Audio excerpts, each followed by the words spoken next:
Good evening, everyone. Bonsoir à tous et à toutes, and welcome to tonight's presentation of OTF Connects on documenting learning with technology in the kindergarten classroom with Lee Castle. We have a particularly large group tonight with mostly experienced participants, so it should all go very smoothly. It's always truly inspiring to see so many enthusiastic teachers from all across the province sharing their ideas and supporting each other as they discover new and exciting things. Je voudrais profiter de l'occasion pour souhaiter la bienvenue à nos collègues franco-ontariens. Cette session est en anglais, mais si vous désirez obtenir des informations en français, surtout, n'hésitez pas à me contacter par la suite. We are definitely thrilled to have each and every one of you with us tonight, and it's also our absolute pleasure to welcome Lee Castle. Lee is I just want to move one slide up, sorry, just to show the map again and see all of you, all the participants for tonight's presentation, very large.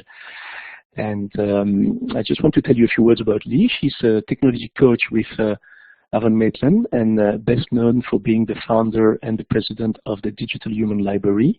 For the past 12 years, Lee has been teaching students in the primary and intermediate grades with a focus on using innovative technologies to increase student engagement.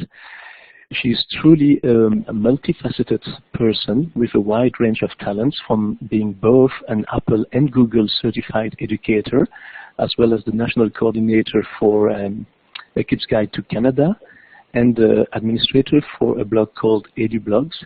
And she has many more responsibilities at the provincial and national levels. And if you want to learn more about Lee, I will post the link to her website in our chat box in a few seconds. I have not personally had the pleasure of meeting Lee yet, but my wife, who actually knows her personally, always tells me that she's simply a brilliant person. So at this point, I'll pass the microphone to Lee and let her keep introducing herself and share her experience. So Lee, I see that you're already there, so go ahead with your presentation. Thank you. Wonderful. Well, thank you for the introduction, and thank you to all of you who have joined us tonight. Please forgive me if I'm sniffling or have the odd cough throughout. I am recovering from pneumonia, probably from the too many things that I have on the go. Hopefully all of you who are joining us are well tonight. I'm really looking forward to talking about documentation with technology in the kindergarten classroom. Documentation is something I'm very passionate about, and let's get started. So as you know, the foundations in a primary classroom include the physical environment, pardon me, sorry, the physical environment, as well as, I'm sorry, I'm having an issue with my slide here. Can you see my slide? Can everyone see my? Yes, yeah, you can. Okay, sorry, it wasn't coming up for me there. Yeah, yes, it looks like you're a bit delayed, but yeah, we can see your slide. If you have a problem, I can always move them, but hopefully if you have a problem, you can just tell me next slide and I'll move it, but hopefully you can. Yeah. Okay, yeah, no, it's there now. I don't know what, it just got stuck, I guess.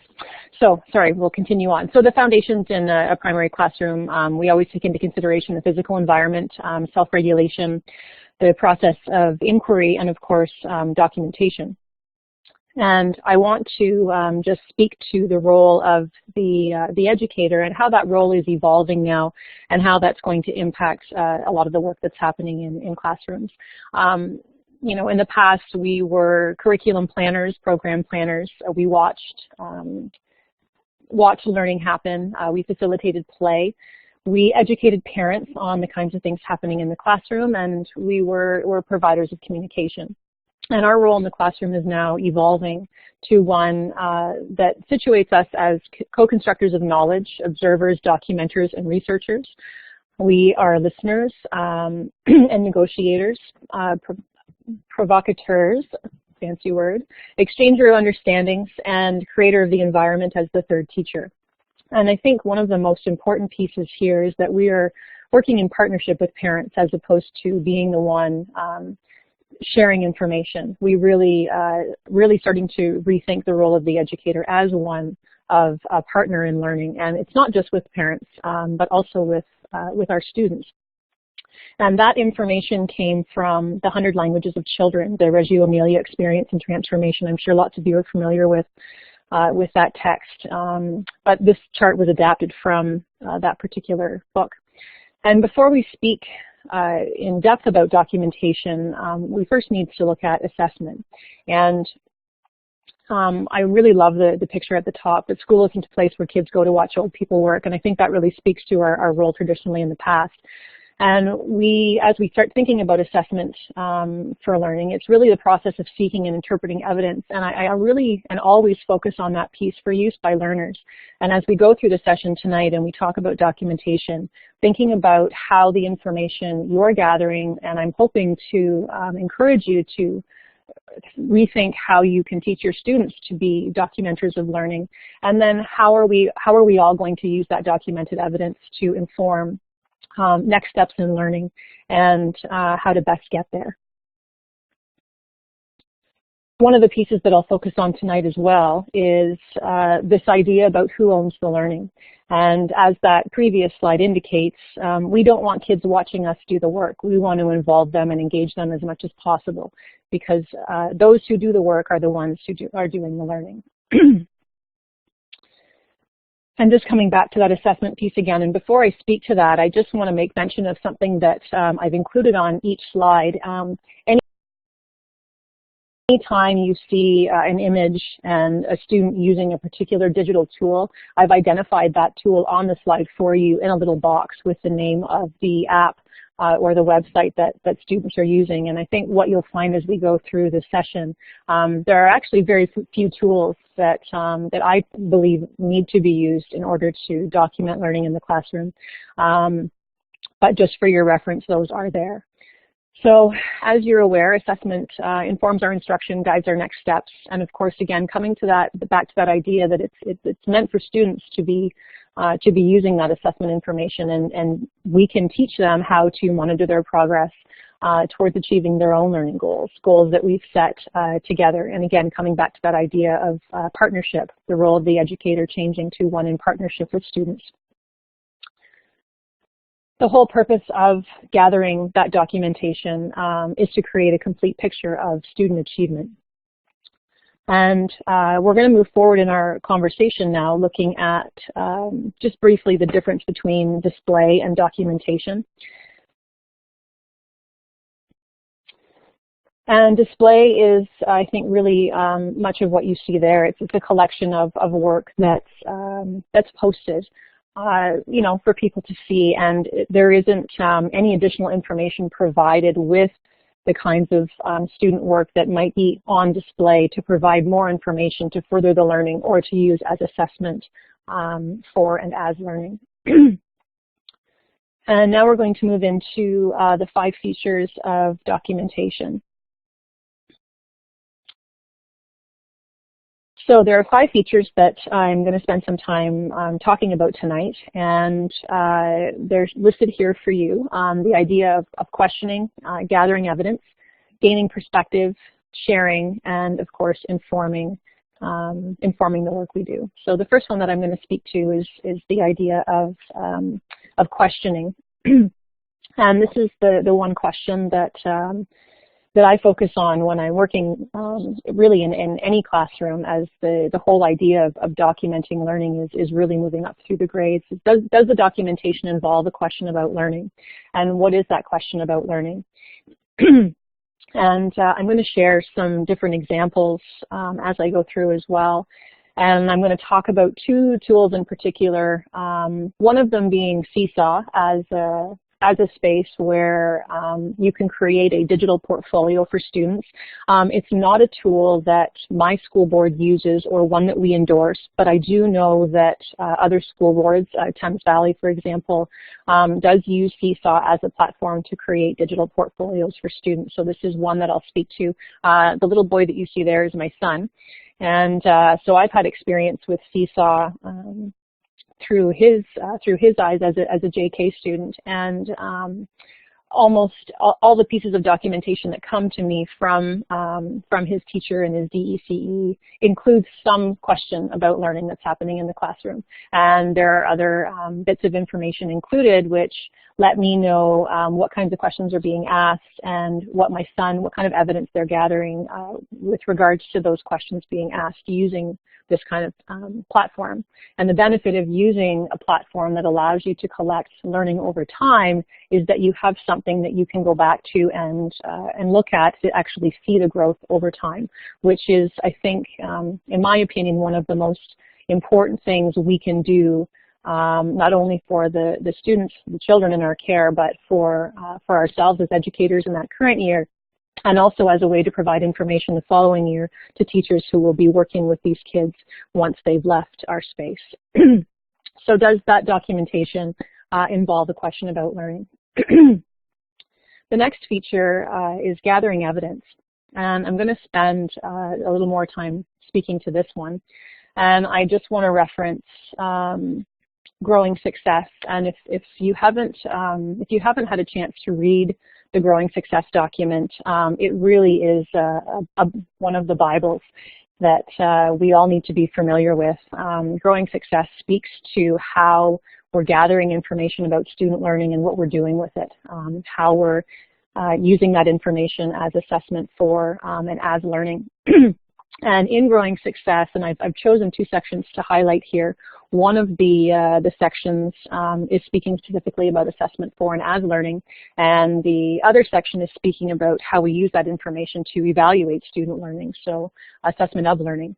And in both of these sections, the pieces I want to draw your attention to are the kinds of evidence that we're gathering of learning. And it's very, very important that we're gathering three different types of evidence. It's referred to as triangulated evidence, which I'm sure many of you are familiar with.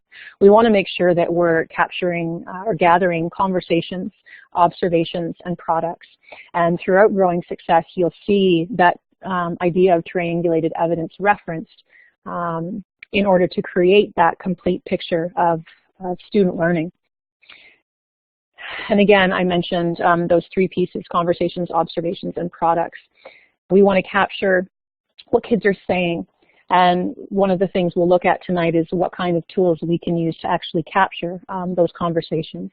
And as you know, conversations make a child's own theories and reflections visible. More often than not, students come to us with a product of work, and our interpretation of the work and what we think it means may be completely different than what the student intended. So having a record of those conversations is very valuable. And of course, we want to be able to capture what kids are doing. And that's through observation. And that needs to be an integral part of all assessment strategies. And I think that's something we're all very good at is watching, but how are we capturing what we see? And then of course, what kids are, how they're representing their learning, and through products, and those vary according to child, according to scaffolding, and of course their readiness.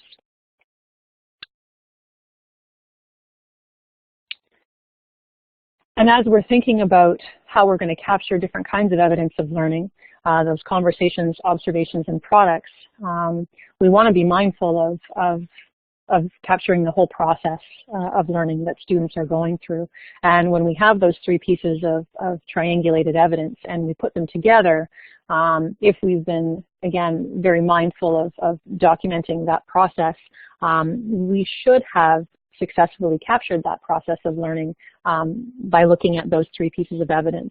And of course, the reason we do that is to increase the validity and reliability of our evaluation. I don't know if you've ever seen this image before, but looking at it as 6 separate pieces gives us 6 separate ideas of what the whole might actually be. And but when you put all those pieces together, it creates a complete picture of the learning and what our students are capable of doing. So I'm going to take a moment now just to ask a question. And the question is, what kind of evidence do you think is the most difficult to gather? And I'm going to pull up the screen here of multiple choice answers. So do you think that are conversations most challenging, observations, products, or not sure? Yes. So Michelle, yes. Okay, if you wouldn't mind re-explaining how to, no problem. So there's a polling tool. It's the 4th one under your name, it looks like a little A. You're going to see under your name there's a little A with a little arrow, yeah, A, B, C, D. So now I just want you to select the letter that corresponds to your answer. So A, B, C, or D. Just go ahead, click under your name on the little A, and then select A, B, C, or D. So the question again was, what kind of evidence do you think is most difficult to gather? The A, conversations, B, observations, or C, products, or D, not sure.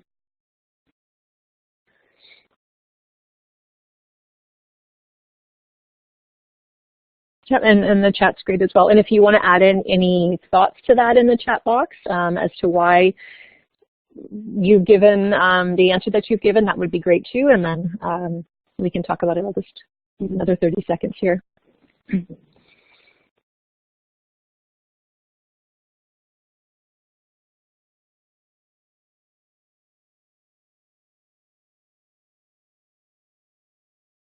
All right, I think most people have had a chance to answer. Yeah, and most of you, and when I've asked this question in past, yeah, speed of conversation, yes, absolutely. Another comment here is difficult to balance the pace of a conversation and recording all the evidence. Absolutely, absolutely, and I'm going to speak to that piece too, how difficult it is to be present in the classroom and be a part of, actively engaged in conversations about learning, but also trying to capture what's happening. It's a very, very challenging thing to do. Absolutely, and again, your class sizes, you have a lot of little people in there who have a lot of needs, and it is hard to get to everybody and observe them and capture conversations. I completely understand, and when I've asked this question before, I find that most educators do respond that it's the conversations that are the hardest to capture, because conversations are ongoing throughout the day. Just like observations, you see things happening all day long, but do you actually have time to record or write down what you've seen? And of course, again, you multiply that by 30 kids in the class. Interesting comment here from Michelle that she selected C here because she doesn't believe it's valid without the conversation piece. And I would tend to agree. A lot of and as I mentioned earlier, a lot of the products that students hand to us, and it doesn't really matter what grade kids are in. And I'll give you an example of something that happened in a junior classroom, where a student saw a video that was done by a group of NHL players, and in turn decided he wanted to recreate the video. And he was able to recreate the video. It took him about a week and a half, and had I only seen the video, I wouldn't have had any sort of understanding of how much work and how many skills he had to apply in order to recreate this video. And when we actually broke it down and looked at all of the different steps he'd gone through, we were upwards of 30 different processes he had to work through. He used 6 different apps to put this movie together. There were 6 other people involved, and you wouldn't have known any of these things existed behind the scenes because you're only receiving that final product. So Michelle, I agree with you 100%. Without that conversation piece, having a product really doesn't speak to the child's ability. So there isn't necessarily a right answer here. I think I think products, because they are handed to us, we have something concrete, but capturing conversations and of course the documentation of observations can be very challenging. So the whole idea of triangulation is that it's a cyclical process of analyzing, questioning, and assessing. And it's our questions and observations that allow us to dig deeper using the information we have about our students to piece it together to understand what they really need instructionally. And that comes back to what Michelle had said. Having those products without the conversation or actually watching the student go through the processes is really only one small piece of the picture. And of course, I'm going to keep moving forward here with the third feature, that triangulated evidence really allows us to gain perspective. And, Michelle, you kind of made my point for me. So I'm going to move on from that, but we need to, it's that constant reflection. about what we're doing and how we're doing it and the effectiveness of what we're doing. And Deanna makes a great point here as well. You know, if we send work home with kids, who's actually doing the work? So that conversation piece is really pivotal. And then there's this whole idea of sharing.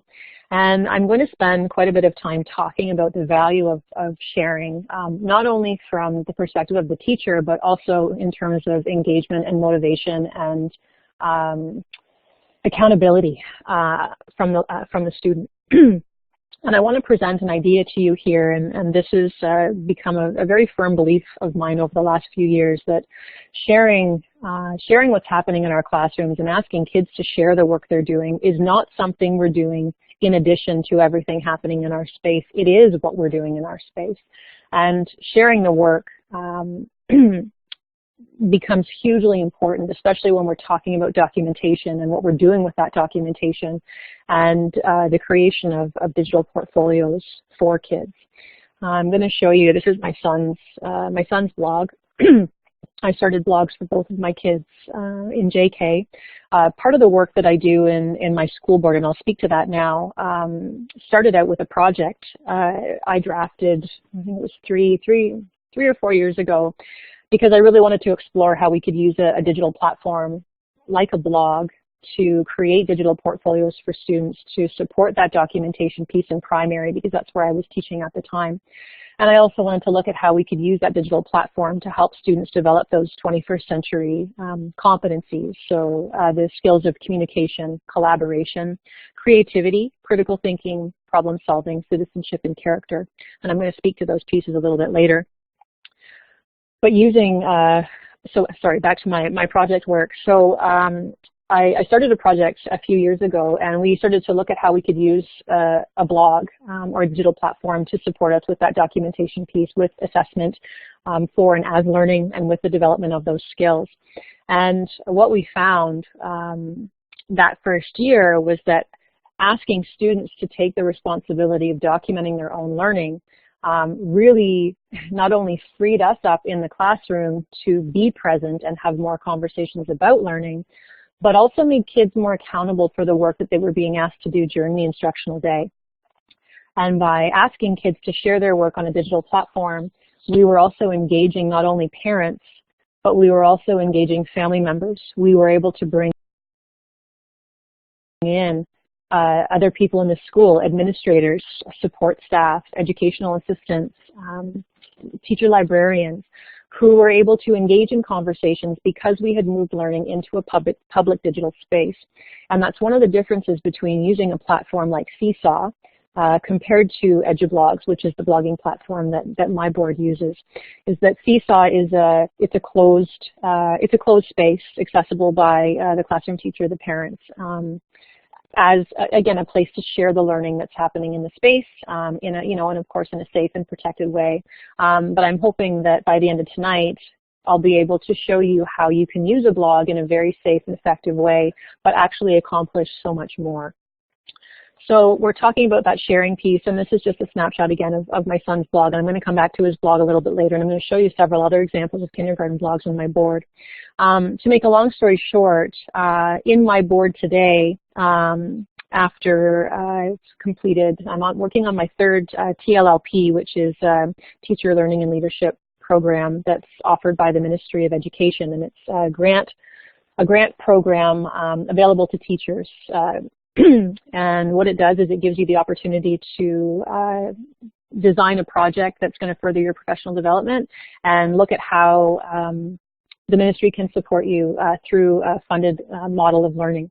And it's fantastic. So to make a long story short, in my board now in elementary, there are over 6,500 teacher and student blogs, and this has become the platform for learning in Avon-Maitland, and this is the way that we share the learning. This is what we do with the documented evidence of learning, and this is the space where we're helping kids develop those 21st century skills, and where we're teaching kids to learn how to be digital citizens. And it's my belief that that should start happening in JK, and there is a place for it to start introducing those skills to kids. So I'm going to move on from this piece, but all the examples you're going to see tonight are examples of kindergarten blogs that are being used in my board. And all of the teachers that you're going to see presented tonight would be thrilled to connect with you if this is something that you decide you want to do. So as we look at the last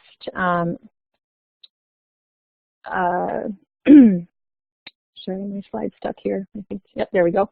As we look at that last feature of documentation, of course, the purpose is to inform, and we want to be able to revisit past learning and inform future learning. And one thing that I recognized fairly early on in my career is that I would ask kids to do work, and then they would complete work, I would mark it, and I would send it home. And when it came time to actually look at the progress a student had made, I found myself staring at a book with comments and grades that really didn't paint a very complete picture.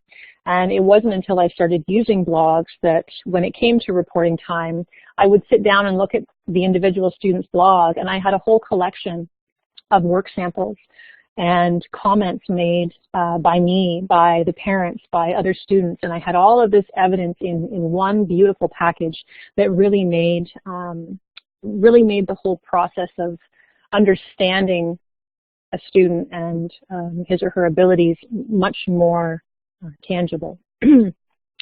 So I now want to move into looking at the 6 stages of documentation, and in this next section I'm going to share a number of examples of student work, and I'm going to give you time to go and look at some different blogs so you can see what's happening in kindergarten classrooms and how teachers, not only some of the tools that they're using, but also what they're doing with that documentation and how they're sharing it. So the 6 stages of documentation are shared here, and you're going to see this slide again and again as we focus on each individual section. And the first one that I want to start with is the decision, deciding to document and making that decision that you need to be documenting student learning. And I'm sure you're all there. And one of the things, excuse me, I'll ask you to think about as we look at these 6 different stages of documentation is to maybe think about where you are within this cycle, and hopefully you see yourself represented somewhere here in the cycle. And maybe you're here tonight because you're new to kindergarten and you're starting to think about how you can document learning in your classroom. So some of the considerations that need to be made, and we're going to come back to this as well, when you decide to document learning, is using a collaborative inquiry approach. And we could do a whole session just on collaborative inquiry. But establishing your purpose and understanding what your purpose is for documenting. And as I mentioned earlier, making the choice to use a platform that will allow you to create a digital portfolio for students really gives you a solid purpose for gathering documentation to create that portfolio, that record of learning over time, to capture all of the processes and the products to be able to see where a student started and where they are now. One of the most challenging questions and I'll come back to this and we'll spend some time on it, is deciding where you're going to store and display your documentation. Prior to having technology in the classroom, the answer to that question, I think, was quite simple, that it went up on a bulletin board in the hallway. And now, as we're using more and more technology, this question becomes more challenging. And like I said, we're going to explore that in detail. And of course, considering your audience, who is the audience that's going to be using the documentation? Again, coming back to that whole idea of purpose. Purpose and audience kind of really go together hand in hand. And then deciding on your methods for collecting information, and that's one of the reasons why you're here tonight, looking at what kind of tools. And I think, one of the most important things to remember is that I don't have all the answers. I can share ideas and things that I see happening in my board, but really there is no right way to do it. There's just a whole variety of ways to do it. And one of the best things that I could suggest tonight is to get to know as many kindergarten teachers as you can. And one of the best ways to do that is to open yourself up to using a public platform like a blog to be sharing what's happening in your kindergarten classroom. It's a great way to meet other kindergarten teachers and see what's happening in other classrooms. So on that note, let's take a look at what's happening in the classroom with one of the teachers, and I'm going to share this blog here. This is a teacher on my board. Her name's Elaine Jones, and you can see that there's some links in the chat box there. I just took a screenshot of Elaine's blog. There's another blog, Crystal Moyer. These are two teachers in Avon-Maitland. Our kindergarten teachers started using the blogging platform last year, and they've seen huge success with it. And I'm actually going to stop talking now and just give you some time. Let's say, just looking at the time here, it's 8 o'clock. So if we take maybe let's say 4 minutes, if you want to visit those two blogs and just look around, see what's there, take some time to read some of the learning stories, and then come on back in about, I don't know, I'll say 4 minutes. Okay, so 8:05. Michelle, should we suggest maybe a green check mark once everyone is back? Yes, I started the timer, so the timer will go on for 4 minutes, and then people can give a green check mark when they're back. Perfect. And if you have any questions while you're browsing, feel free to type in the chat box, and I will be happy to answer them.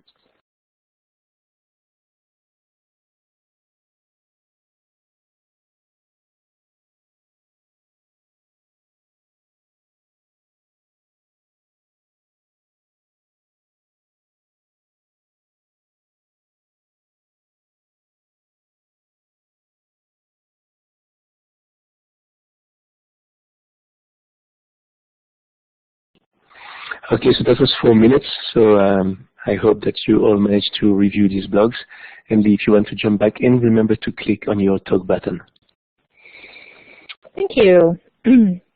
So I know that wasn't a lot of time, but you will have a chance to see these links again. And these links are also posted on my main blog. One of the questions that was asked in the chat box was, are educators doing this during the instructional day, or is this happening afterwards? And the answer is both. Some blog posts are more elaborate than others, and some educators will sit down after school and spend an hour posting every single day. I understand that that is not necessarily realistic, and what I do encourage in combination with that, if that is something that you like to do, is to do a lot of posting in the moment. Blog posts don't have to be these huge, extensive, elaborate descriptions of what's happening. It could be something as simple as a few sentences and a picture. And for teachers who are posting during the day, it's usually something more simple like that. I tend to get 1 or 2 messages a day from my son's teacher through Seesaw.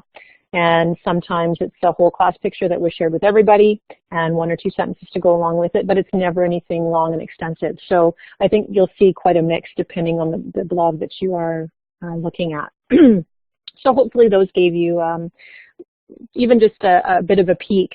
What I find most exciting about sharing your work online is that you have this magic window into classrooms all over the place. And one of the pieces I'm most proud about in my board is that over the last few years, as more and more teachers started to explore how they could use a blogging platform for learning, not only as a tool to share what's happening in the classroom, but also as a space for students to create their own digital portfolios, is that we can now see what's happening in classrooms, and it's so exciting to see just how brilliant educators are and just to look at the incredible things they're doing and the conversations that are now taking place within my board between kindergarten teachers that never would have taken place before, aside from the 1 or 2 PA day opportunities when you happen to be in the same space together.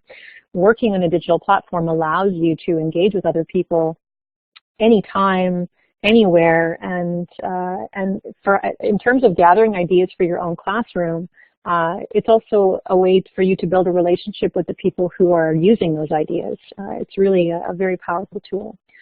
So one of the considerations I said that I would come back to is this one here, and this is a really, really important piece, and it's a piece that's really just starting to be discussed now as more and more school boards are starting to use technology in the classroom. And it's deciding where you're going to store your documentation and what you're going to do with it. And I think in some cases, we haven't had these conversations because we haven't really known how to have these conversations or what the answer is. And unfortunately, there isn't a simple answer about what you do with this documentation. And I think in most cases, in a kindergarten classroom and even in a primary classroom, one of the digital tools that you will use the most often is the camera. And it's taking pictures and videos or audio recordings of what's happening in your classroom. And the two pieces that I'm going to speak to now are the photos and the videos that you're taking of students. And I've spent a lot of time this year researching, last year into this year, researching what your responsibilities are, what your legal obligations are, when it comes to documenting evidence in the classroom, especially when you're using board devices. And so I'm going to spend a few minutes speaking to this slide. I know you all come from different school boards, and one of the first things you need to do is check with your, whether it's your IT department or your program department, about what your board's policies are regarding digital privacy and capturing images and videos of students and what you're allowed to do with that information. That's really where you need to start, because every school board has a different set of rules in terms of what is okay and what is not okay, especially if you're deciding to share that information on a public platform like a blog. Although I will show you how EduBlogs can also be used as a private space that can be password protected. You have a lot of different features. But again, I can't stress enough, the first thing you need to do really is have that conversation with your administrator and find out what the rules are regarding how you store documentation. I know there's also going to be a range in terms of the kinds of devices that you're using. I'm going to guess that some of you use your own personal devices to record what's happening in the classroom. I also understand that in certain school boards, teachers have been provided with a device for documentation purposes. In my school board, every teacher has been provided with an iPad. In some cases, there have been a few given to classrooms. My board is quite progressive in the sense that we provide iPads to students at a 1-to-1 ratio take home in grade 7 and 8. And we also provide iPads at a 2-to-1 ratio for all our kids in grade 6. Most of the work that I've done has provided primary classrooms with iPads at a 2-to-1 ratio, depending. But I also understand that some boards really don't have much access to technology at all. So there's a huge range. When it comes to documenting learning on your device, there are a number of documents and resources that I would suggest you take a look at. First thing I'm going to speak to is the ETFO piece. PRS Matters has a collection of bulletins, and I've listed the 4 of them there that you should read because they speak to your responsibilities and rights as an educator who is capturing and documenting student learning. Really the most important idea is, the big idea stressed here by ETFO is that if you are documenting student learning and you have pictures and videos of students on a board-owned device, the recommendation is that the device be left at school and not be taken home, and that if you are recording video and taking pictures of students, that under no circumstances do you include their faces. And that's ETFO's stance on that. If you are using your own personal device, you really run the risk of potentially putting yourself in a situation that could end up getting you in trouble. If an allegation is made against you and you have pictures and videos of students on a personal device, ETFO will not support you. I'm not going to go into any more detail, but I am going to strongly recommend that you read those 4 different bulletins. So using a board-owned device for documentation is preferred. The MISA reference here as well on this slide says the same thing, that you shouldn't be using your own personal device under any circumstances to document student learning, and it's for your own safety. In case an allegation is made against you, if you have pictures and videos of children on your personal device, unfortunately you'll find yourself not supported potentially by your board and not by EFO. As well, if you're a Google Apps for Education board, I know a lot of teachers have started storing documentation in Google Drive. That's a conversation, again, that you need to have with your school board. In my school board, we are not permitted to store documentation in Google Drive for safety reasons. And again, if you look at what EFO has to say and what MISA is the Municipal Information System Association, so they look at how data and information is used, how it's stored, how it's collected. And MISA would say the same thing, that you're not to take pictures of students' faces or videos that include student faces, that the focus really needs to be on the work. But your school board may have a different take on that. Now in my board, we don't store content in Google Drive because it's a password-protected private space accessible only by the teacher. So again, that creates concerns. If an allegation is made against you, having all this content, despite the fact that it is being used for educational purposes and you've been asked as part of your job to document the learning. So it's very important that you understand your board's stance on that.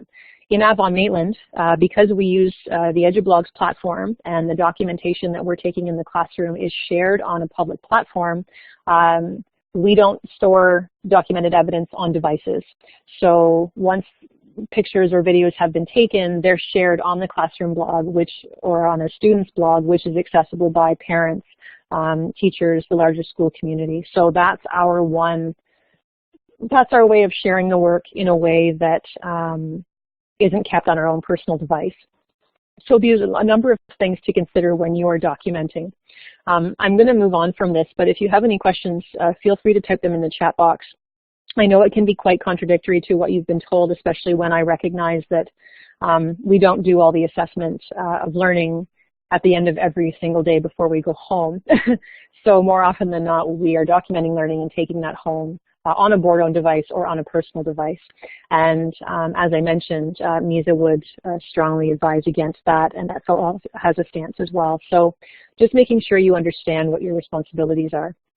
In my board, it's also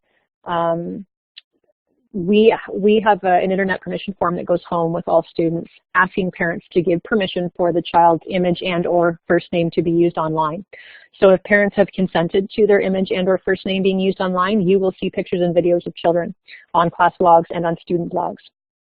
It's my personal belief that sharing images of students on their own blogs without any other further information identifying who they are is important for kids to see themselves reflected in the learning. I think there are ways that we can share what's happening without always including pictures of students, but I also think it's very empowering for kids to see themselves represented. So I'm going to move on from that. So that's a big question and something that really deserves a lot of consideration.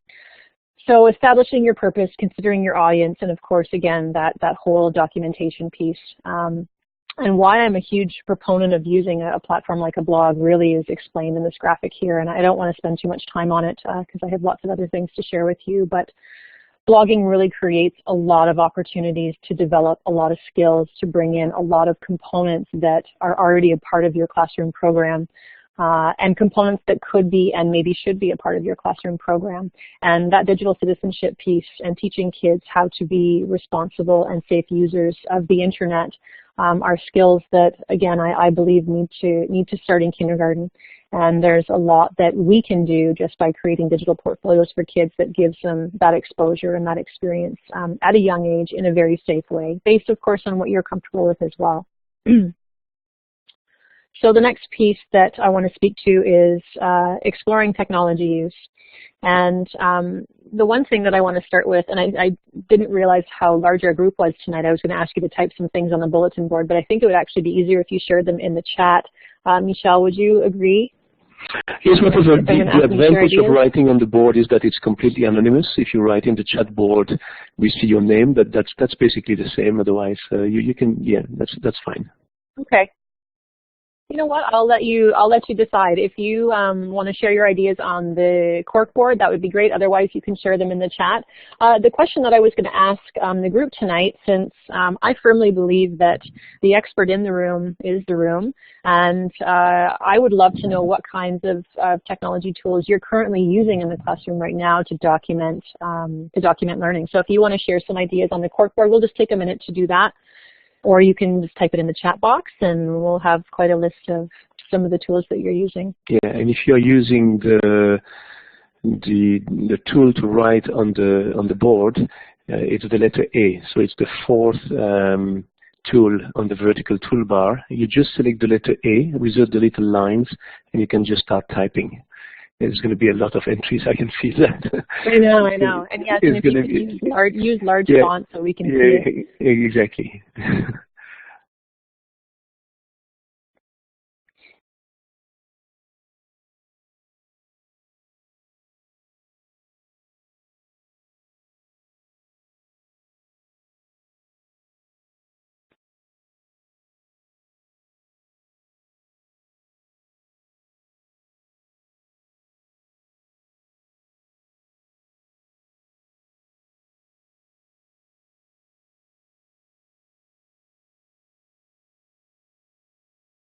Look at all these great ideas coming in.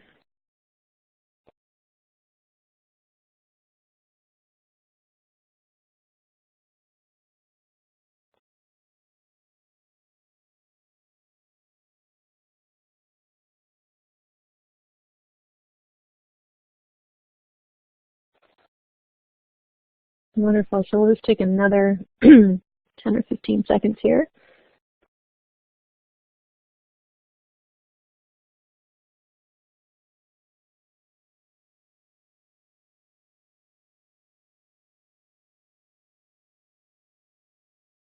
Amazing. So lots of ideas here, and I'm gonna reference some of these again.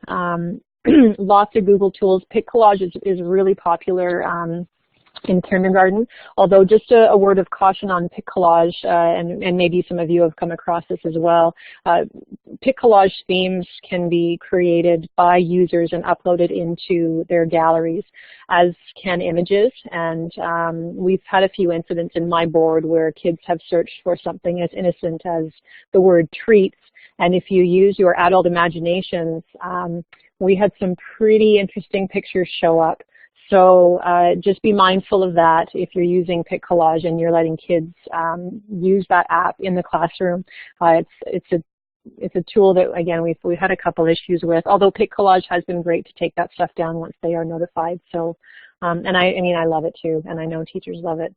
Book Creator's fantastic, explain everything. Yeah, as some Seesaw users, I love that I see Twitter coming up here too.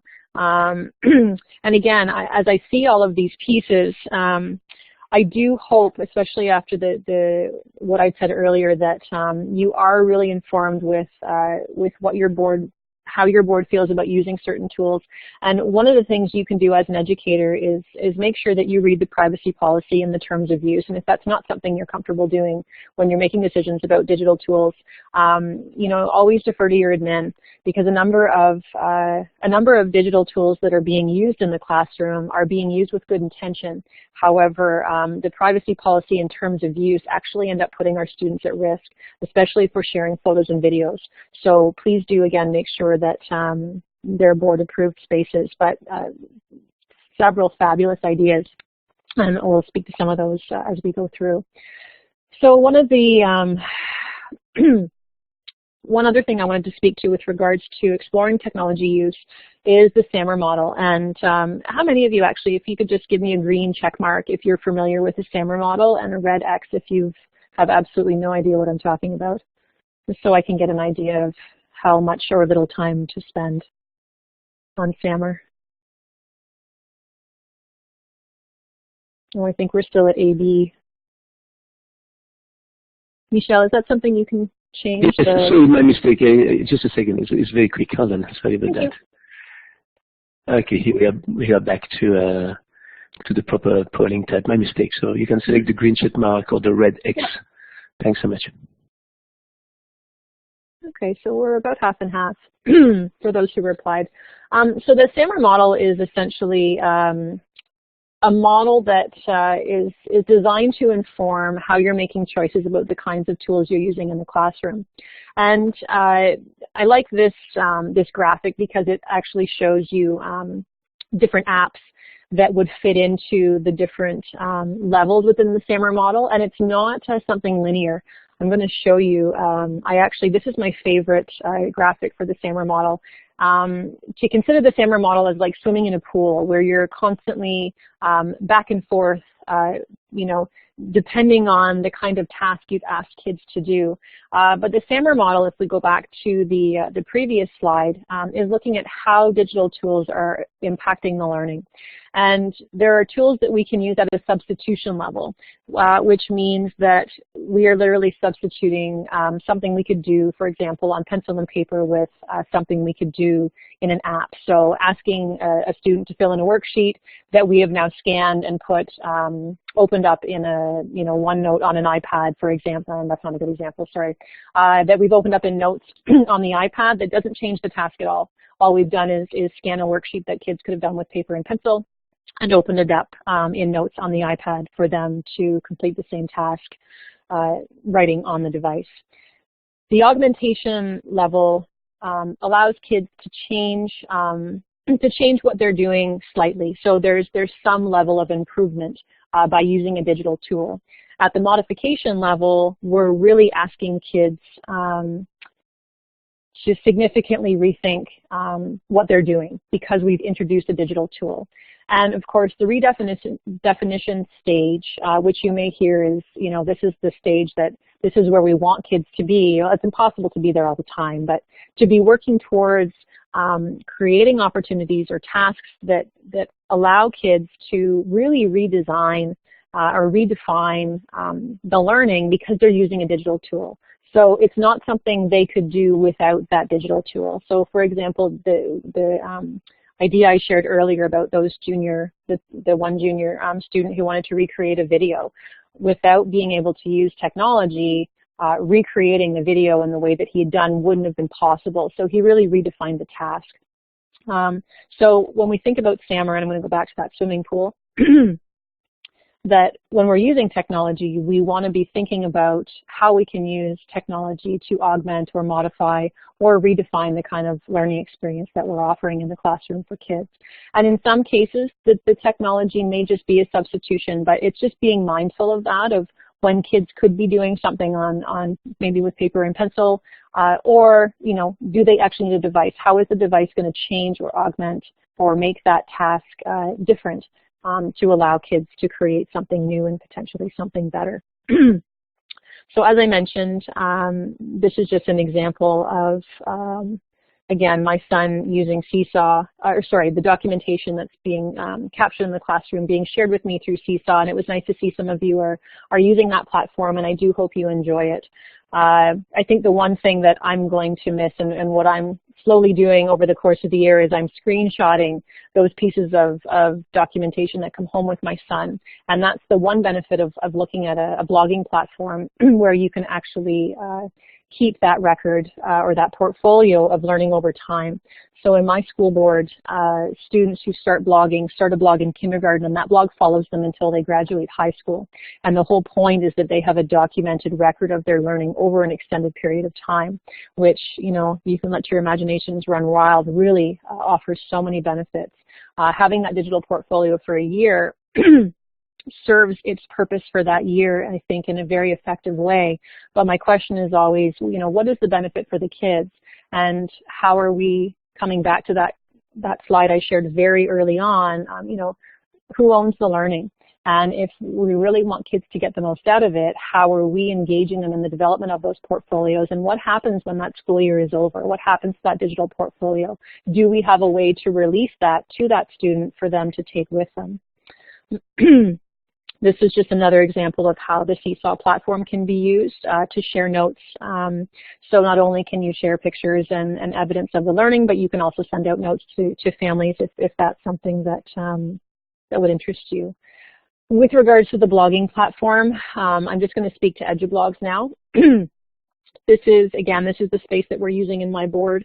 This is the tool that I've used and I continue to use. I'm not in a classroom anymore, but previous to my full-time job as a technology coach, was using this all the time. And what I loved about EduBlogs is that we would create all of these, we would document our learning and then share it on our blog, whether we were using the camera or a tool like Padlet to brainstorm ideas and create a wall of brainstormed ideas, whether we were video conferencing with a class and capturing some of those video snippets. The blog is essentially a place for you to share the documented learning that's happening in your classroom. And I had mentioned that I would speak to the privacy settings, and the reason I like EduBlogs is because you have the option of really customizing the blog to make it work for you. Not every teacher in my board has their blog open as a public space accessible to all. Some teachers are more comfortable having it as a private space, and you have the option of choosing from a variety of privacy settings. And if you want your blog to be private, only accessible by certain people who have a password, that's an option. There are a variety of features. So blogs do give you, depending on the platform that you use, different options. But if I were to recommend one, EduBlogs would be hands down the blogging platform that I would recommend for young students and for teachers. So I'm going to take a minute now to talk about that third feature, which is focusing on student engagement. And the nice, I think for me, that one of the really effective features is that blogs allow students to take ownership of their learning. And when you use EduBlogs, and if you start to teach students how to use EduBlogs, the app is very simple. I taught my 4-year-old daughter how to use it in an afternoon, and she's able to do it herself. And not only does it engage her, but it's really exciting for her, and it's a challenge for her to think about how she can capture the kinds of things that's happening in school. And I found the same thing with my kids. The examples I'm going to show here are from grade 1. So this was a girl in grade 1. We went on a nature walk, and again, we're using the camera to take a picture, and she's writing about it. There's that conversation, right? This is the conversation that we had, and I asked her to write down that conversation, which later fed into a creative writing piece. This is an example of some work a grade 1 student did, and this again comes back to having that idea of the documentation over time, as opposed to a student does some writing on a piece of paper, and that piece of paper gets sent home, and I don't have it anymore. And this student in particular here was able to go back to a piece of writing, and my kids in grade 1 write with paper and pencil all the time, but using a simple tool like the camera allows them to photograph the writing they did and share it on their blog, and it also creates a space for them to reflect or write a reflection. And I found using a blogging platform made me create time for kids to go back and look at their work over time. And here you can see a huge difference in paper to pencil writing. And what I'm going to tell you is that the February writing that you see done in pencil was done the day before. The text underneath was typed using an iPad. And what I really love about this example is that if I was to assess this student based on his ability to write with paper and pencil, you know, the quote-unquote mark I would have given him and the feedback I would have provided is completely different than the mark and the feedback I would have provided for the work done supported by digital technology, by the iPad. Again, you know, it's blatantly obvious here that he clearly understands how to use capitals and periods, appropriate spacing. He understands how to use word prediction, and he actually uses the tool to go back and listen to what he's written down, because when he writes with paper and pencil, he doesn't have that option. He's only left to reread the same words he's read over and over again, which, you know, he's unable to determine where the mistakes are. So using the technology and coupling that with that paper and pencil experience really creates a more complete picture of what this student is capable of. And having, again, that documented record allows for kids to go back and look at and see their progress, which is hugely motivating and engaging.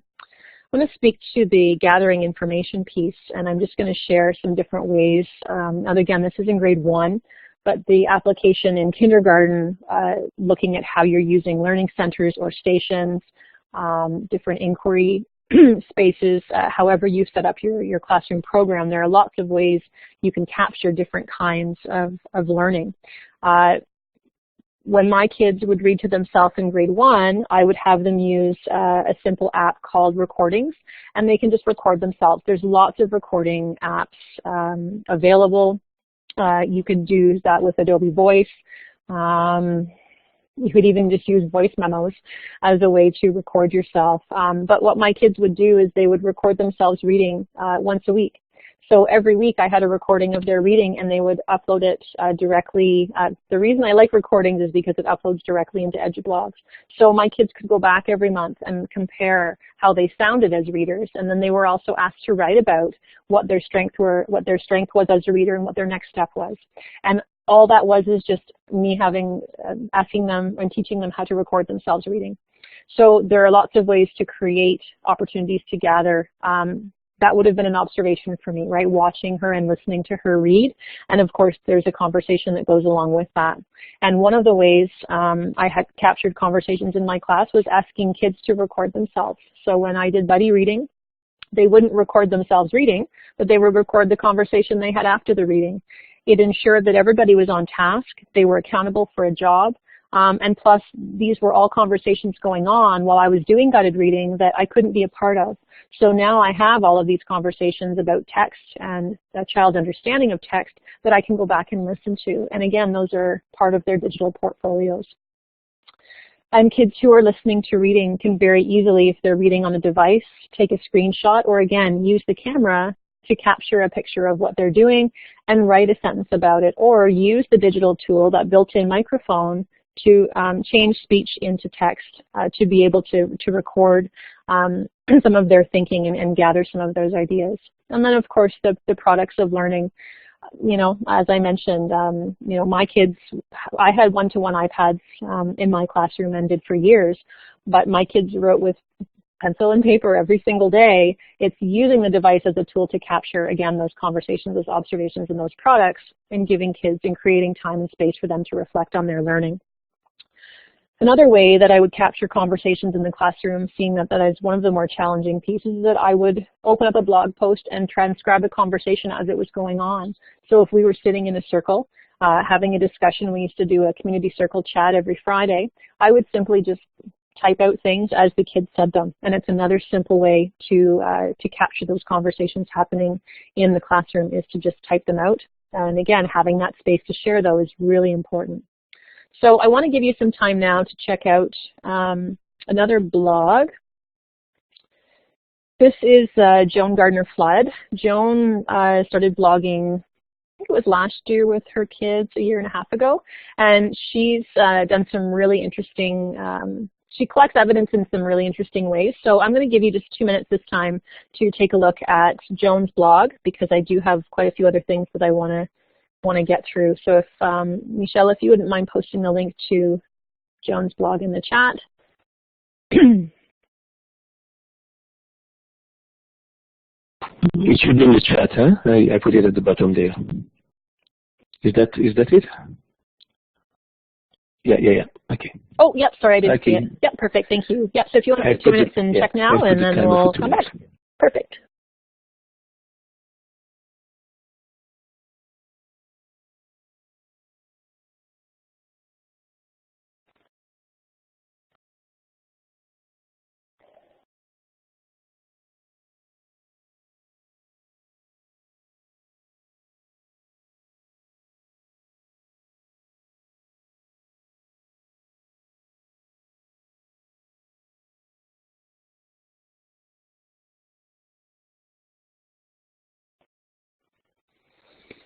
All right, and that's our our time, if you can come back. And I think what you'll notice time and time again, and what I mentioned earlier on, is that really one of the absolute best tools you have at your disposal is the camera. And it's the tool that is used time and time again, over and over again.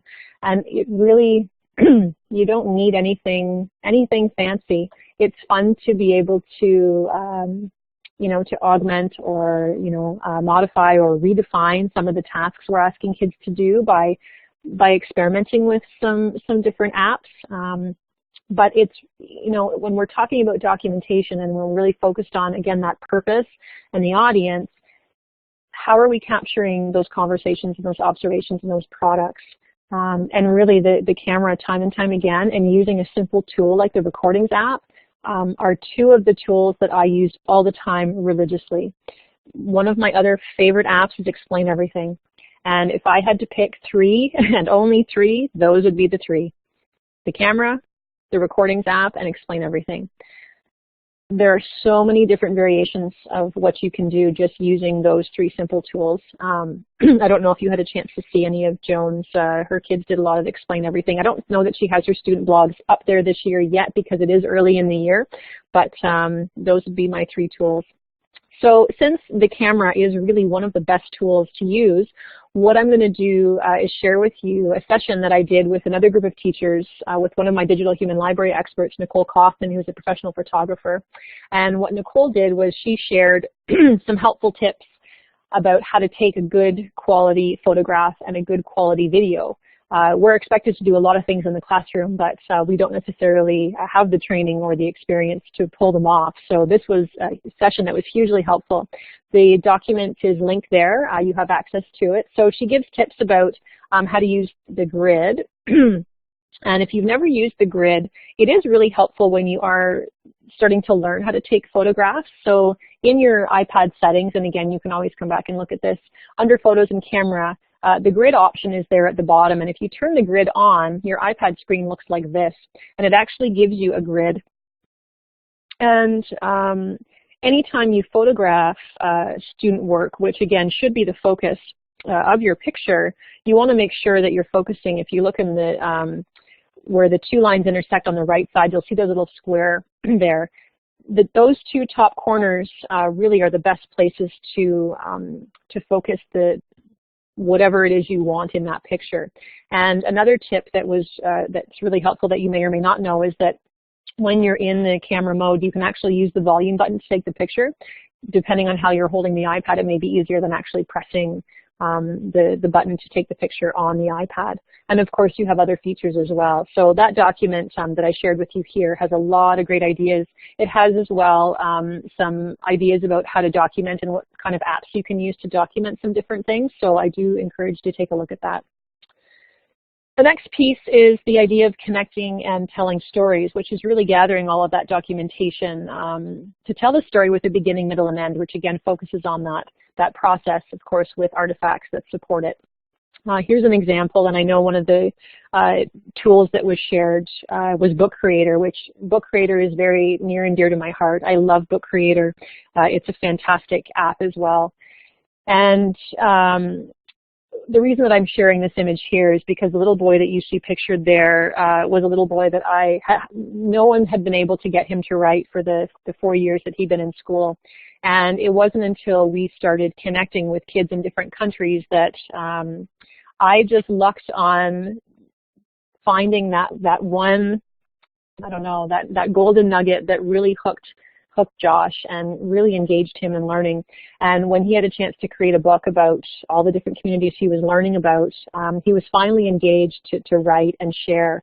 And using the digital tools on the iPad, like speech to text, help him get his ideas out and really made him feel so successful. So the process was watching him work through the creation of this book, and of course, the product being the book itself, and throughout the book are recorded conversations that we'd had, and really his perspective on the learning. And then, of course, using the blog as well to tell those stories and really further explore what's happening in this space. And show that process that we went through, telling that story of learning, and again, thinking about purpose and, of course, our audience and who's going to be reading about what's happening in our space and how's that going to impact them and what does that mean for our learning? What kind of conversations could take place to really further what's happening in our space? And then, of course, you have a lot of big decisions to make in terms of the documentation, and I'm just mindful of the time here. So I'm going to ask Michel, he's going to share some links to some student blogs. And because it is 8:45, I would love to give you a chance, again, maybe just 2 minutes to take a look at some of the student blogs. My daughter's blog, hers is Hallie. Hers is a fairly detailed example of how you can use different categories to organize some of the work into the categories that you need to report on at the end of the year: belonging and contributing, literacy, problem solving and innovating, self-regulation and well-being, and then there's the numeracy piece as well. I think she's got a few more categories now that she's in grade 2. But if you want to take a look at some of those student blogs just to see what kinds of things kids are doing and how they're documenting their own learning, I'll give you 2 minutes to do that now.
Okay, so 2 minutes have passed. Lee, I don't know if you want to resume. And yeah, okay, perfect, thanks. Yeah, so these links will be available to you so you can spend some more time looking around. One of the questions I was asked this year was how to best organize content on a digital platform like a blog or even using Seesaw. And one of the amazing features you have is to assign categories to different blog posts. And if you check out my daughter's blog, Hallie's blog, at another time, if you click on the categories on the left-hand side, so if you clicked on belonging and contributing, any post that was shared that fit the criteria for belonging and contributing was categorized as such. So you can actually filter blog posts by category, which really aids in that reporting process at the end of the year when you need to see the collection of students' work, because it's there organized for you in a digital space. Seesaw provides you with the same organizational features. You can, I'm not sure if it's tags or labels. I'm sure someone that uses Seesaw would be kind enough to type in the chat box what those are called, if they're categories or tags or labels. Regardless, it allows you, using a digital platform, to filter into those specific areas, which is really, really helpful when it comes time to reporting. So as I mentioned, these are the 6 stages, and it's a cyclical process, and one of the questions that I'd ask you to consider is, you know, if you haven't started yet, where are you going to start, and or to think about where you are now on that continuum. And those 6 stages were taken from an article written by Hillary, and I don't know if I'm going to pronounce her last name right, Hillary Seitz. The link to her article will be shared in the chat box if you want to read it in full. And we're really focusing, again, moving from, you know, that valid stage of documenting the story, so what happened in the past, to looking ahead, slowing down, focusing on the the process, not the products. How are we gathering evidence of thinking and learning, and really like gathering that triangulated evidence, those conversations, those observations, and those products. And by creating digital portfolios, we have a chance to revisit that documentation, which really does show that growth over time in a very effective and meaningful way. So I'm going to wrap things up here with 6 questions to ask when studying documentation. And number one question is, what are we trying to understand? And this comes back to those considerations, right? The purpose, what is the purpose? And of course, that question, right? What kind of question are you trying to answer when in the learning? So what are we trying to understand? What do we see when we look attentively at the documentation? And again, I've done a full session just on these 6 particular questions. There's so many pieces of information that come out of that documentation, and that's why it's so imperative that we aren't just looking at a product, or we're not just focusing on, some notes we've made based on something that we've seen, that we're looking at 3 pieces of evidence in a way together that's going to help us better look and see different things when we do take a look at that documentation. And of course, what do we wonder? And I think more importantly, what do our students wonder? What are their questions? Where do they want to go with the learning? And what does the documentation reveal about children's working theories, their feelings, their attachments and interests? And this comes back to Michelle's point earlier on about the importance of that conversation in accompaniment of that product, and of course our observations of the learning as well. We want to see that teaching and learning are reflections of one another in the classroom. And how balanced are your sources of evidence? And this just comes back to that point that I've been making again and again tonight of that triangulated evidence, gathering those 3 pieces. So to sort of wrap things up here, we want to co-construct and revisit that documentation over time, so we understand how that learning is happening. We want to include anchor charts and examples of student work in that documentation. Again, those conversations, observations, and products. And we want the documentation to reflect learning and the processes that engage children, because we are studying the learning. That's that researcher piece, as we talked about. I talked about that changing role of the educator as researcher, and that's essentially what we're doing. And of course, the reflection on documentation really drives the assessment for and as learning, and of course of learning. So the reporting piece in kindergarten, which I spoke to briefly earlier, and I'm just going to show you again an example of that just on my son's blog here as he's starting out this year, that you can use different tools on digital platforms to really help you organize the different kinds of documentation that you're gathering in class in an efficient way, using a digital portfolio that will allow you to go back when it's time to report and be able to see, again, that collection of conversations, observations, and products. And I'm just showing you what it looks like here on my son's blog. And here's an example of doing a search by category. You can see how it filters the post based on that category, and everything else is left aside. So how will documentation help you better understand student learning? This is what, these are some of the things that teachers have had to say about the whole documentation process, and most importantly, sharing that documented evidence in a way that brings other people into those conversations and into that experience of learning with the kids to better support them.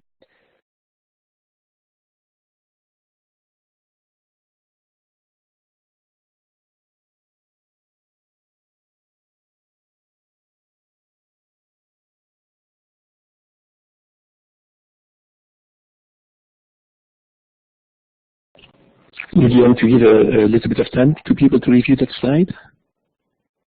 Yep, okay, so I won't put the timer. Let's just give them. Let's just give them a minute. Yeah, okay, that's fine. Yep. So depending on how much time we have left, I was going to ask you to share something new that you learned today. Whether we open it up for questions or you have a chance to share something, either works. I can leave this board up. I think what I might do is just move into the chat box. But if you want to share something you learned on the bulletin board, that's great. And if you have a question, if you want to share it in the chat, I can answer questions as people share something that they learned today, and we'll wrap things up. Yes, we have another 5 minutes, so it's okay if people have questions or want to post the question on the board or suggestions. That's fine. Absolutely. So new ideas on anything you learned today that you want to share on the bulletin board. Otherwise, we can take questions in the chat.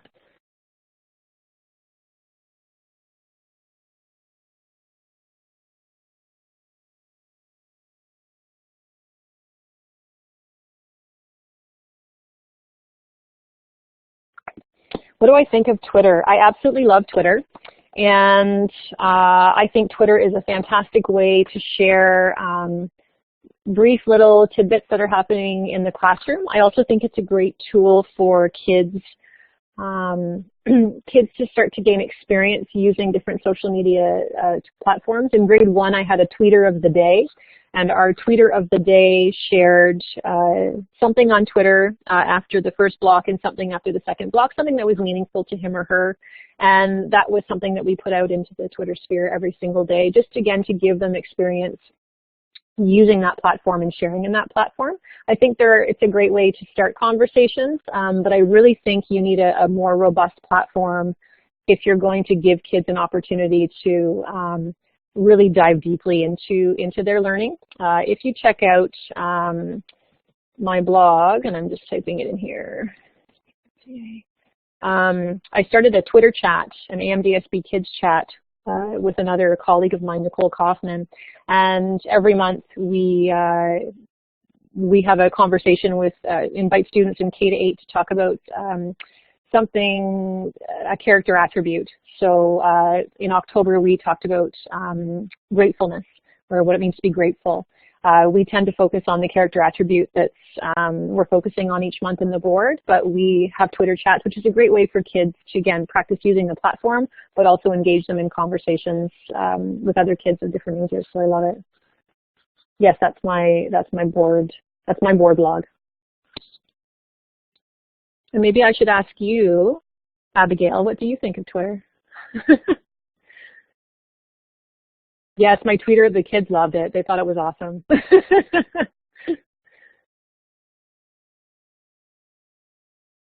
And even if you partner with one other class who's using Twitter, it's a nice way to share ideas and to have little bits of conversation. Absolutely. Yep. Yeah, I love Twitter, and my philosophy on using digital tools in the classroom now is that if I'm going to introduce a tool and teach my kids how to use it, I tend to only introduce tools that they're going to actually use in quote-unquote real life. So kids that I work with are using EduBlogs because they're learning how to use WordPress, that's the WordPress really is most websites are built using WordPress. So kids are learning how to use WordPress. We use Twitter because that's, again, a tool that kids are going to use outside of the classroom. I mean, it's simply a way to engage kids, right? If we teach them how to use all these tools that are only for school, there is no transfer into what they do when they're outside of school. So if we can bring in what they love to do in their free time into our classrooms, which is why gaming is so popular, I think we have a better chance at engaging kids and helping them see that school to life is really, it's one thing. It's not two separate pieces.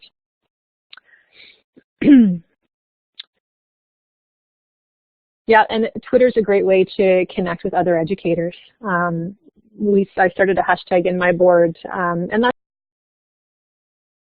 something that, that you could very easily do as well within your own board is start using a hashtag as a group of kindergarten teachers or as a larger group of educators to share resources and chat with each other. To access EduBlogs, if you just go to edublogs.org, they have a free platform. My board's invested in a campus press license because of the years of my project work and the rate at which teachers and students got involved. My board purchased a paid subscription, which allows us to keep blogs over time. It's something that individual schools can do or individual teachers can do as well. It would be a great pitch to your admin to look at doing it as a school, because then the digital portfolio can stay with kids year after year after year. Otherwise, you only have that digital portfolio for a year. The benefit of using EduBlogs is that you can export a student's digital portfolio from EduBlogs, because it's a WordPress site, into a free WordPress site or into Blogger, which is Google's free blogging platform. So kids can actually take their portfolio with them, and that is a really important piece that they get to take it with them, especially if they were the ones creating it. How do we get K and young students to blog in school if they cannot write independently? Blogging really, traditionally blogging has been considered, I think when we think about blogging, we think about kids sitting at a computer writing, and that's actually that's not the case. And I mean, blogging still, there is usually a written component, but not always. Some blogs are entirely video-based. Some blogs are image-based, and kids are using digital tools like that microphone on the iPad to convert speech to text. Blogging really now is more about looking at what kids are creating and providing them with a platform to share those creations. So you could have blogs that are entirely based on a student's artwork. It really depends on what their interests are. But one of the benefits of using a blog is that it tends to be a tool that actually motivates kids to want to write, because they want to be able to leave comments for others and reply to comments made by others. It's like getting mail, right? It's really exciting when someone leaves a comment on your blog. So even if kids can't write, or again are hesitant to, knowing that there's an audience or the potential of audience is a huge motivator for kids. And as I mentioned before, it's really more about sharing the learning in any, however it takes form in your classroom. It doesn't necessarily have to be written. It's the same picture. Yeah, so what a lot of the kindergarten teachers are doing is they're going to post, some of the examples that you saw there, kindergarten teachers are writing posts and posting them on the class blog. And then what I do at the end of the year is I export all of the class blog posts and import them individually into all the student blogs. So they all populate based on the date they were posted. So all of the student blog posts remain on the student blogs, but I can also take all the class blog posts and integrate them into the student blog. So the student actually has the whole collection of learning over the course of the year. Some posts created by teachers, some posts created by kids, but it really becomes a whole collection of their learning. Student blogs are feasible in a class that only has one device. It just takes more time. The EduBlogs app, thank you for all of you who are saying thank you. I know it's 9 o'clock and I appreciate you coming tonight. And you can connect with me through my blog or by email. Michelle's going to post my information, and I'm happy to answer your questions afterwards too. It is challenging on one device, but the EduBlog app allows you to add all of your student blogs within the app, so you can very easily move between one and the next. And as I mentioned, if the whole class has done a yoga session and you've written a blog post about it, you can easily copy and paste that post into every student's blog in probably a matter of, 15 minutes, right? So, and working with small groups of kids, you can have individuals work on blog posts. You could have each child do one post a week, I think, especially if you have a DECE and you do only have that one device. But I think if you're going to move into blogging, Abigail, that's a great reason for you to ask your admin to purchase you a few more iPads. You have a purpose and an audience.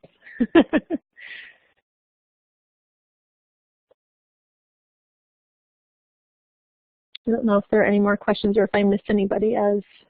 Yes, TweetDeck is amazing. I do use TweetDeck as well. It looks like Michelle's already posted my information there. Are there any other questions? I know it is after 9. It's late. Good. I'm glad you found it informative. It's hard to know how things are going on this side when I can't see anybody.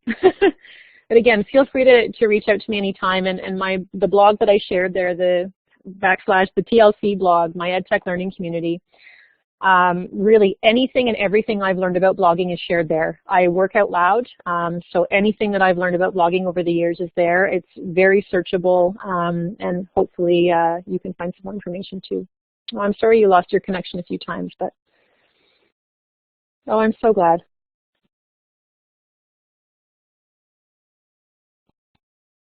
Good. Well, thank you for coming tonight. Michelle, I'll turn it over to you because I know you have some slides that you want to get through. Yes, here's the information about your website again.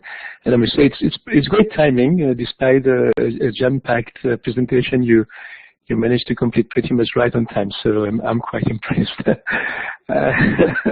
I didn't believe when I saw that you had 88 slides, but you did fantastically well. So thanks so much again for sharing your enthusiasm with us, and considering that you just recovered from a mass pneumonia. That's quite impressive as well. And I have to admit that my wife was right indeed, and it was a brilliant presentation. And when looking at what your kids are creating, it looks like the fruits are not falling too far from the tree either. So all very funny. They're stuck with me. So I also want to thank all of you for being such motivated participants and dedicated teachers as always. Lots of fabulous ideas and lots of participation tonight, so that was really great.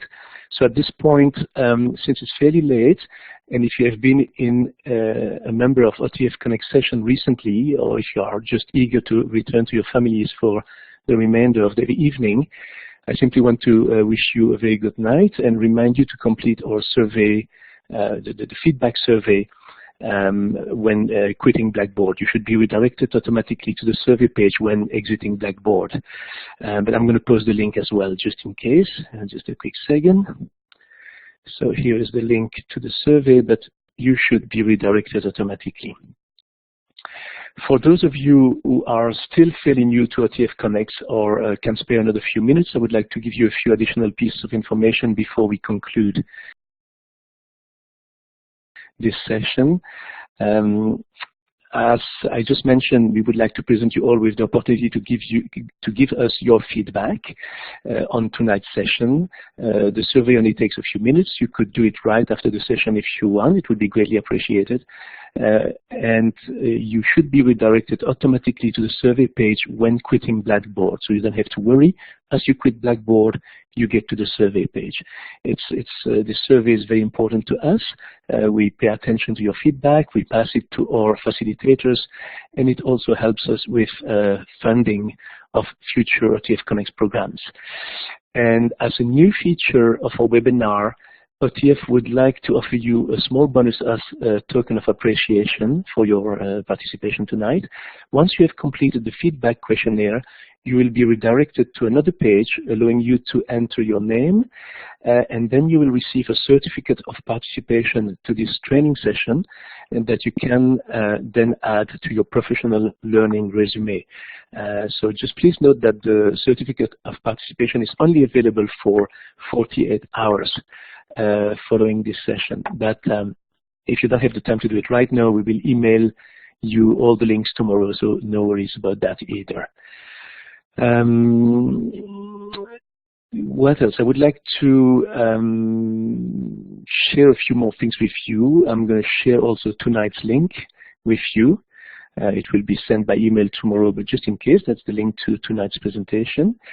And also, I would like to mention to you that we have a particularly rich program this fall season with OTF Connect, and I would like to just show you a couple of sessions that we have in the coming days. And I'm just going to go quickly and jump to the November 29 because it's the one that interests me the most. It's a bilingual session, and I will be moderating that one, and it will be fully bilingual.